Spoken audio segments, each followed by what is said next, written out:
இன்றைக்கி என்னென்ன dishes prepare பண்ணுறேன்னு பார்க்கலாம். இந்த மட்டன் எடுத்து வச்சுருக்கேங்க 1/2 கிலோ. அப்புறமா எறா உரித்து கழுவி வச்சுருக்கேங்க. இன்றைக்கி மார்னிங் டிஃபனுக்கு இட்லியும் எறா குருமாவும் பண்ண போகிறோம். மதியானத்துக்கு நம்ம மட்டன் பண்ண போகிறோம். இது பாருங்கள், இஞ்சி பூண்டு பேஸ்ட்டு வீட்லேயே அரைச்சதுங்க. இது நான் தண்ணிலாம் ஊற்றலை. இது வந்து இஞ்சி ஒரு பங்கு, பூண்டு கொஞ்சம் அதிகமாக போட்டு, ப்ரிசர்வேட்டிவ் பார்த்திங்கன்னா உப்பு, எலுமிச்சம்பழம், கொஞ்சம் தேங்காய் எண்ணெய் சேர்த்து அரைச்சிருக்கேங்க. இப்போ மட்டன் வேக்காடு போட்டுக்கலாங்க. மட்டன் குக்கரில் சேர்த்துட்டு வெங்காயம், இஞ்சி பூண்டு பேஸ்ட்டு 1 ஸ்பூனு, அப்புறமா தக்காளி சேர்த்துருக்கேன் 2 பழம், உப்பு, மஞ்சத்தூள், மிளகாத்தூள் சேர்த்து ஒரு 4 விசில் விட்டுக்கலாம். அப்புறம் ஒரு பாத்திரத்தில் நம்ம எண்ணெய், பெருஞ்சீரகம், சீரகம், பட்டை, லவங்கம் தாளித்து வெங்காயம், தக்காளி கட் பண்ணி வச்சுருக்கிறோம். அதையும் நல்லா வதக்கிட்டு எறா குருமா பண்ணுறதுக்கு நம்ம ரெடி பண்ணிக்கலாம். இப்போ பாருங்கள், இந்த வெங்காயம் தக்காளி வதங்கட்டும். குருமாவுக்கு தேங்காய், 1 வெங்காயம், 1 தக்காளி, ஏலக்காய், பச்சை மிளகா, கொஞ்சோண்டு உடச்சக்கல்லை சேர்த்து நல்லா அரைச்சி எடுத்துக்கலாம். அப்புறமா இந்த வெங்காயம் தக்காளி கூட கொஞ்சம் இஞ்சி பூண்டு பேஸ்ட்டு போட்டு நல்லா வதங்கினதுக்கப்புறமா நம்ம கழுவி வச்சுருக்க எறாவையும் சேர்த்து நல்லா வதக்கிக்கலாம். எறா போட்டு நல்லா வதங்கினதுக்கப்புறமா இதுக்கு தேவையான மஞ்சத்தூள், மிளகாத்தூள், உப்பு சேர்த்து நம்ம கொஞ்சம் வேக்காடு விட்டுக்கலாம். பாருங்கள், மஞ்சத்தூள், மிளகாத்தூள், தேவையான அளவு உப்பு சேர்த்துருக்கேன். எறா இது கூட சேர்ந்து அரை வேக்காடு வெந்தால் போதும். இது கூட கருவேப்பிலை, கொத்தமல்லி போட்டிருக்கேன். எறா நல்லா பாதி வெந்திருக்கு.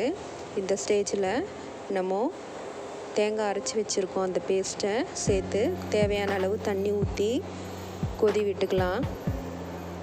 இது கொஞ்சம் கொதித்ததுக்கப்புறமா நம்ம மூடி போட்டு வச்சுட்டாக்கா நம்மளோட இறால் குருமா ரெடி ஆகிடும். இது ரொம்ப டேஸ்ட்டாக இருக்கும் இட்லி கூட சாப்பிட்றதுக்கு. அதுக்கப்புறமா நம்ம மட்டன் 5 விசில் வந்துருச்சுங்க. அதுவும் நல்லா வெந்து வந்திருக்கும். பாருங்கள், இறால் குருமா நம்ம மூடி போட்டு வச்சுருந்தோம், நல்லா வெந்து வந்துருச்சு.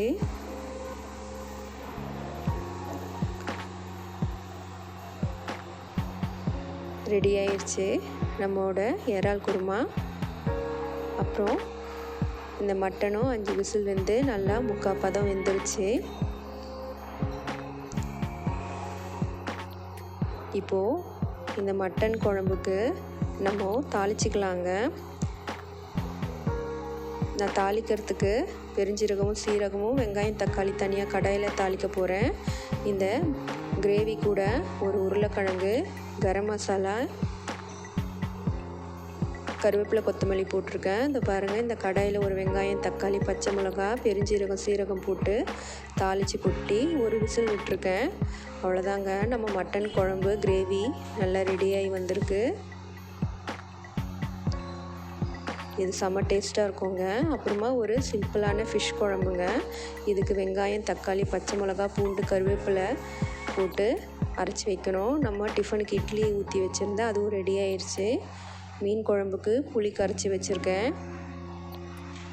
இப்போ அந்த மிக்சியில் இதை மாதிரி அரைச்சதுக்கப்புறமா கடாயில் எண்ணெய் ஊற்றி கடுகு, உளுத்தம்பருப்பு, சீரகம், வெந்தயம் தாளித்து அந்த பேஸ்ட்டும் போட்டு பச்சை வாசனை போனது அப்புறம் உப்பு, மஞ்சத்தூள், மிளகாய்த்தூள், பெப்பர் சேர்த்து நல்லா வதக்கிட்டு நம்ம கரைச்சி வச்சுருக்க புளி தண்ணியும் சேர்த்து ஊற்றி நல்லா கொதிக்க விடலாங்க. இது கொதித்ததுக்கப்புறமா எண்ணெய் பிரிஞ்சு வரும்போது நம்ம கழுவி வச்சுருக்க மீனையும் சேர்த்து நம்ம ஒரு 5 நிமிஷம் கொதி விட்டால் நம்மளோட ஃபிஷ் குழம்பு ரெடி ஆகிடுங்க. இந்த எண்ணெய் பிரிஞ்சு வந்துருச்சு. ஃபிஷ்ஷும் சேர்த்து வேக வைக்க போகிறேன். பாருங்கள், ஃபிஷ் எல்லாம் ஃபஸ்ட்டே போட்டுட்டேன்.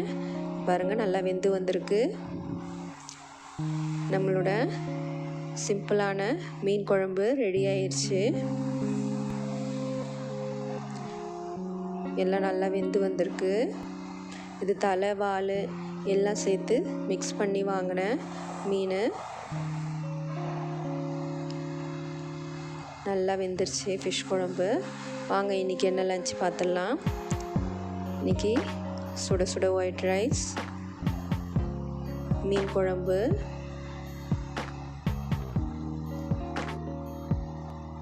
ரசம், முட்டை,